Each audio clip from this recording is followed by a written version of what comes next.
Welcome to movies stories explanation. आज हम आपके लिए लाए हैं हाल ही में रिलीज हुई सर्वाइवल थ्रिलर फिल्म जिसका नाम है no way up. Movie start होती है और हम एयरपोर्ट पर खड़े हुए दो दोस्तों को देखते हैं, जिसमें ब्लैक टी शर्ट वाले का नाम होता है जेड और दूसरे का काइल। ये दोनों एयरपोर्ट पर खड़े होकर जेड की गर्लफ्रेंड एवा का इंतजार कर रहे होते हैं, क्योंकि इन तीनों ने साथ में काबो आइलैंड घूमने का प्लान बनाया होता है। और तभी ये दोनों देखते हैं सामने से एवा एयरपोर्ट के अंदर एंटर करती है, पर उसके साथ उसका बॉडीगार्ड भी होता है, जिसे साथ में देखकर इन दोनों को बिल्कुल भी अच्छा नहीं लगता है। पर एवा के डैड गवर्नर होते हैं और उन्होंने अपनी बेटी की सिक्योरिटी के लिए बॉडीगार्ड साथ में भेजा था। दूसरी तरफ हम एक छोटी बच्ची को देखते हैं जिसका नाम होता है रोजा। वो भी अपने दादा और दादी के साथ काबो आइलैंड घूमने के लिए जा रही होती है। रोजा की दादी उसके लिए गिफ्ट खरीदने के लिए चली जाती है और वो अपने दादा के साथ चेकिंग करने के लिए चली जाती है। रोजा जब अपने ग्रैंडफादर के साथ चल रही होती है तब उसके बैग से उसका खिलौना निकलकर गिर जाता है, जिसके बारे में उसे पता नहीं चलता है। एवा जब अपने फ्रेंड्स के साथ चेक इन के लिए जा रही होती है तब वो रास्ते में पड़ा हुआ रोजा का खिलौना देखती है, पर वो उस पर ज्यादा ध्यान नहीं देती है। रोजा अपना बैग चेक करने लगती है और उसमें खिलौने को ना देखकर वो परेशान होने लगती है। वो उसे ढूंढने के लिए भागकर जाने लगती है और उसी वक्त एवा भी सामने से आ रही होती है और रोजा उससे टकरा जाती है। एवा की कॉफी उसके शॉल पर गिर जाती है, जिससे वो नाराज हो जाती है और वो एवा को डांट देती है। रोजा अपने ग्रैंडफादर के पास जाकर रोने लगती है और उनसे खिलौने की बात कर रही होती है, जिसे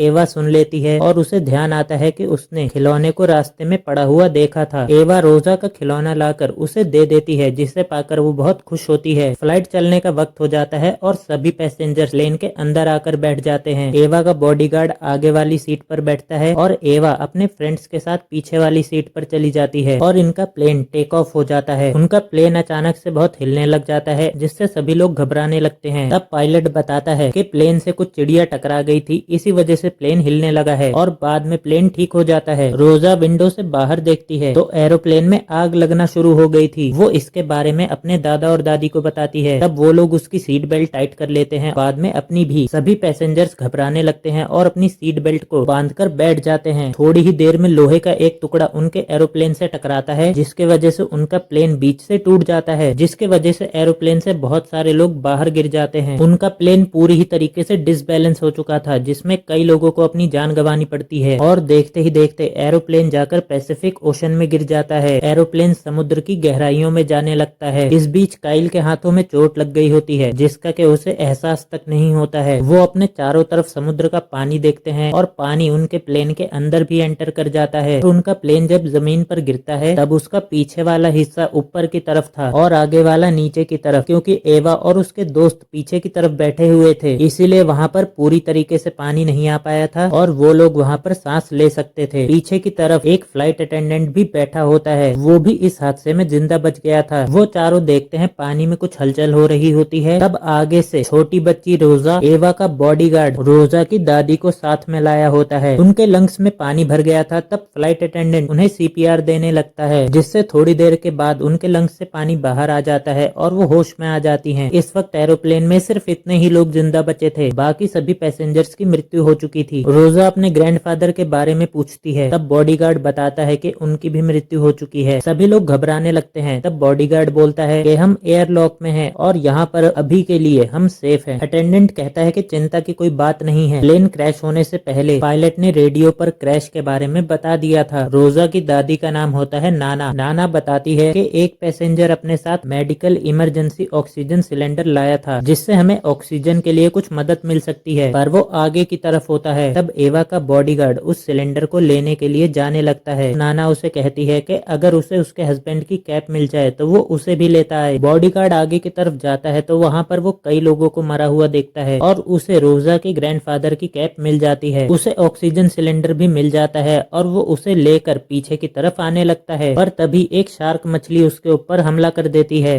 किसी तरह अपनी जान बचाकर एवा के पास वापस आ जाता है, पर बॉडीगार्ड काफी जख्मी हो जाता है। वो ऑक्सीजन सिलेंडर साइड में रखता है और नाना के हस्बैंड की कैप उनको वापस कर देता है। बॉडीगार्ड एवा को अपना ख्याल रखने के लिए बोल रहा होता है, उतने में वही शार्क बॉडीगार्ड को अपने साथ खींच ले जाती है और इस तरफ बॉडीगार्ड भी मारा जाता है। ये घटना देखकर सभी लोग घबरा जाते हैं और वो सभी लोग एरोप्लेन के कॉकपिट में चले जाते हैं। नाना एक नर्स होती है, वो देखती है काइल का हाथ बहुत जख्मी होता है और वो कहती है कि पहले हमें इसका कुछ करना होगा। काइल का हाथ बुरी तरीके से टूट चुका होता है। नाना कुछ नोट नोटबुक्स मांगती है जिससे वो काइल के हाथों पर प्लास्टर कर सके। एवा उसे कुछ नोटबुक्स लाकर दे देती है। नाना उनका इस्तेमाल करके काइल के हाथों पर एक तरह का प्लास्टर लगा देती है। तभी हम ओशन के ऊपर एक हेलीकॉप्टर को देखते हैं जिसे एवा के फादर ने भिजवाया होता है अपनी बेटी के रेस्क्यू के लिए। पायलट्स ऊपर से देख रहे होते हैं पर उन्हें डूबे हुए एरोप्लेन की लोकेशन का पता नहीं चल पा रहा था। उनके एरोप्लेन के बाहर चारों तरफ शार्क्स मंडरा रही होती हैं जिससे वो सभी बहुत घबराए होते हैं। एवा रोजा को समझाने की कोशिश कर रही होती है क्योंकि वो एक छोटी बच्ची होती है। उनका प्लेन खिसकते हुए और आगे की तरफ जाने लगता है। पूरा प्लेन हिलने लगा था जिससे अंदर बचे हुए लोगों की हालत और खराब होने लगती है, पर उनका प्लेन एक जगह आकर स्टक हो जाता है और प्लेन रुक जाने के बाद उन लोगों की जान में जान आती है। इस हादसे की वजह से उनके प्लेन में वाटर का लेवल थोड़ा बढ़ जाता है। वो सभी लोग यहाँ से तैर कर निकलने का प्लान कर रहे होते हैं, पर जेड जो कि एवा का बॉयफ्रेंड था इस बात से घबरा रहा होता है क्योंकि बाहर शार्क्स घूम रही होती हैं। तब रोजा बताती है कि मैंने स्कूल में पढ़ा है कि शार्क्स को बबल पसंद नहीं होते हैं। हेलीकॉप्टर समुद्र के ऊपर से गुजर रहा होता है। तभी पायलट्स को टूटे हुए प्लेन का मलबा दिखाई देता है। वो अपने साथ 2 डाइवर्स को लाए होते हैं जिनका काम होता है समुद्र में फंसे हुए लोगों की जान बचाना। दोनों डाइवर्स समुद्र के अंदर चले जाते हैं और वो प्लेन को ढूंढने की कोशिश करने लग जाते हैं और दोनों डाइवर्स को एरोप्लेन नजर भी आ जाता है। दोनों डाइवर्स प्लेन की तरफ जाने लगते हैं। प्लेन के अंदर मौजूद लोग भी उन डाइवर्स को देखकर बहुत खुश हो जाते हैं। दोनों डाइवर्स ने भी प्लेन के अंदर मौजूद लोगों को देख लिया होता है। एक डाइवर प्लेन के अंदर आने लगता है और दूसरा विंडो के पास आकर खड़ा हो जाता है। विंडो के पास खड़े डाइवर के ऊपर शार्क हमला कर देती है और वो डाइवर वहीं पर मारा जाता है। इनको बचने की थोड़ी सी जो उम्मीद दिखाई देती है वो भी अब खत्म हो गई होती है और दूसरा डाइवर भी मारा जा चुका होता है क्योंकि वो अभी तक इन लोगों तक नहीं पहुंच पाया था। हेलीकॉप्टर में भी फ्यूल खत्म होने वाला होता है जिस वजह से वो अपने बेस पर वापस लौट जाता है। ये लोग जान जाते हैं कि दूसरा डाइवर भी अब तक मारा जा चुका होगा, पर उसके पास जो ऑक्सीजन टैंक है वो इनके काम आ सकता है, जिसको ढूंढने के लिए एवा पानी के अंदर देखने की कोशिश करती है। एवा को पानी के अंदर कुछ दिख जाता है और उसे लग रहा होता है कि शायद वो ऑक्सीजन सिलेंडर है। तभी जेड जो सीट के ऊपर चढ़ा होता है उसका हाथ फिसल जाने से वो पानी के अंदर गिर जाता है। जेड पानी से बाहर आता है और वो आगे की तरफ बढ़ने लगता है। तभी एक शार्क उसके ऊपर हमला कर देती है। जेड के सभी दोस्त उसका हाथ पकड़कर उसको अपनी तरफ खींच लेते हैं। तभी काइल और सभी लोग देखते हैं कि शार्क ने जेड का एक पैर काट दिया होता है और वो दर्द से चिल्लाए जा रहा था। नाना उसके पैर का फर्स्ट एड करने लगती है ताकि उसके खून को बहने से रोका जा सके। जेड शांत होने के बाद अपने पैरों की तरफ देखता है और उसका एक पैर घुटने के नीचे से गायब हो चुका था। जेड के सर पर टॉवल लगाकर वो उसे रेस्ट करने के लिए बोलते हैं। इस वक्त तक जेड पूरी उम्मीद हार चुका था। प्लेन में 2 डाइवर्स लड़के भी आए थे जो अपने साथ डाइविंग का सामान लाए होते हैं जो कि प्लेन के लॉकर में पड़ा होता है। ये बात काइल ने सबको स्टार्टिंग में ही बताई होती है। एवा प्लेन के लॉकर में जाने का फैसला करती है ताकि वो वहाँ से डाइविंग का सामान ला सके। एवा लॉकर के अंदर चली जाती है। वहाँ पर चारों तरफ पानी भरा हुआ होता है और वो हाथ में फ्लेयर लेकर उन डाइवर्स के बैग को ढूंढने की कोशिश कर रही होती है। काफी ढूंढने के बाद एवा को उन डाइवर्स का बैग नजर आ जाता है। वो जैसे ही बैग उठाने लगती है वहाँ पर एक शार्क होती है, पर एवा उससे बच जाती है और बैग लेकर लॉकर से सेफली बाहर आ जाती है। उस बैग के अंदर उन्हें मास्क और सूट्स मिल जाते हैं, पर वो सिर्फ 4 ही होते हैं और यहाँ पर टोटल 6 लोग होते हैं। काइल जेड की तरफ देखता है पर जेड की हालत बहुत खराब हो चुकी थी। उसका जिंदा बच पाना बिल्कुल ही नामुमकिन था। नाना जेड को चेक करती है पर जेड की मृत्यु हो चुकी होती है। वो ये बात एवा को बताती है। एवा जेड की मृत्यु से बहुत दुखी हो जाती है, बुरी तरीके से टूट गई होती है। उनका प्लेन डिसबैलेंस हो जाता है और वो आगे की तरफ गिरने लग जाता है और इसी वक्त प्लेन के आगे का हिस्सा टूट जाता है। उनका प्लेन इस वक्त तो रुक चुका था पर वो किसी भी वक्त आगे की तरफ गिर सकता था। प्लेन के अंदर पानी का लेवल और ज्यादा बढ़ने लगा था। उनके पास समय बहुत ही कम बचा था। एवा कहती है हमें यहाँ से अब जल्दी ही निकलना होगा और शार्क से बचने के लिए हम बबल्स का इस्तेमाल करेंगे। एवा कहती है अगर हमें डाइवर्स का स्कूबा टैंक मिल जाए तो हम तैर कर ऊपर तक जा सकते हैं। वो चारों लोग वेट सूट्स पहन लेते हैं और नाना सूट के लिए मना कर देती है। वैसे भी उनके पास 4 ही सूट थे। वो सभी लोग धीरे धीरे करके आगे की तरफ बढ़ रहे होते हैं, पर उतने में प्लेन के आगे का हिस्सा टूट जाता है और वो पानी में गिर जाता है। उनके प्लेन में पानी का लेवल बहुत ज्यादा बढ़ गया होता है। नाना एवा से रोजा का ख्याल रखने के लिए उसे कहती है। एवा रोजा को लेकर आगे बढ़ने लगती है और नाना सबसे लास्ट में रुकी होती है। एवा को सामने से आती हुई एक शार्क नजर आती है और वो तुरंत बबल्स को छोड़ देती है जिससे शार्क वहाँ से हट जाती है। काइल सबसे लास्ट में होता है और नाना उसके भी पीछे होती है। काइल के पानी में चली जाने के बाद नाना